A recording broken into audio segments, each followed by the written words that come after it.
আসসালামু আলাইকুম রহমতুল্লাহ। এ পর্বে জান্নাতুল ফিরদাউস নিয়ে আলোচনা করছি। জান্নাত শব্দের আক্ষরিক অর্থ হলো বাগান, আর ফিরদাউস হলো জান্নাত। তবে ইসলামে আমরা বিশ্বাস করি যে জান্নাতের বিভিন্ন স্তর রয়েছে। জান্নাতুল ফিরদাউস হলো জান্নাতের সর্বোচ্চ স্তর।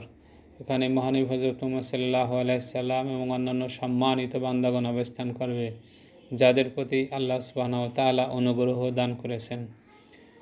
ভিডিওটি না টেনে সম্পূর্ণ ভিডিওটি দেখতে থাকুন। ভিডিওটি ভালো লাগলে চ্যানেলটি সাবস্ক্রাইব করুন, লাইক কমেন্ট শেয়ার দিয়ে অপর ভাইদের দেখার সুযোগ করে দিন। প্রতিটি ভালো কাজে একটি সাদাকা, আপনি এই সাদাকায় অংশগ্রহণ করতে পারেন লাইক কমেন্ট শেয়ারের মাধ্যমে। জান্নাতুল ফিরদাউসের উপর আল্লাহর আরশ অবস্থিত।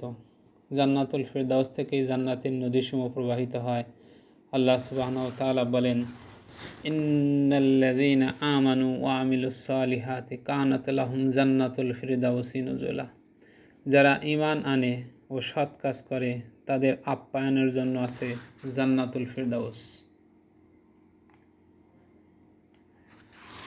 সহিহ আল কোরআন থেকে আল কাহাফে 107 নম্বর আয়াতে আল্লাহ তাআলা একথা বর্ণনা করেছেন। আর জান্নাতের উচ্চ মাকাম হলো জান্নাতুল ফিরদাউস। রাসূলুল্লাহ সাল্লাল্লাহু আলাইহি সাল্লাম বলেন, তোমরা যখন আল্লাহর কাছে জান্নাত প্রার্থনা করবে তখন জান্নাতুল ফিরদাউস প্রার্থনা করবে, কারণ তা জান্নাতের মধ্যবর্তী এবং সর্বোচ্চ জান্নাত।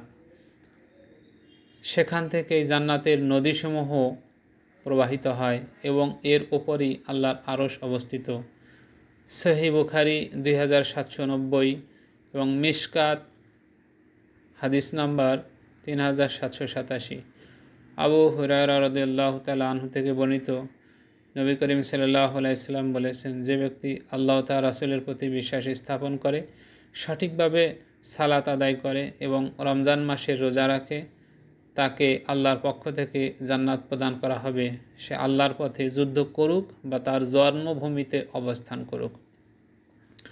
লোকরা বলে, হে আল্লাহ রাসূল সাল্লাল্লাহু আলাইহি সাল্লাম, আমরা কি মানুষের এই সুসংবাদ জানিয়ে দেব না? তিনি বলেন, জান্নাতে 100 স্তর রয়েছে যা আল্লাহ মুজাহিদিনের জন্য সংরক্ষণ করেছেন। মুজাহিদিন হলো যারা আল্লাহর পথে যুদ্ধ করে। প্রতিটি 2 স্তরের মধ্যবর্তী দূরত্ব আকাশ ও পৃথিবীর মধ্যবর্তী দূরত্বের মতো। তাই যখন তোমরা আল্লাহর কাছে কিছু চাও, আল ফিরদাউস প্রার্থনা করো, যা জান্নাতের সর্বোত্তম এবং সর্বোচ্চ অংশ।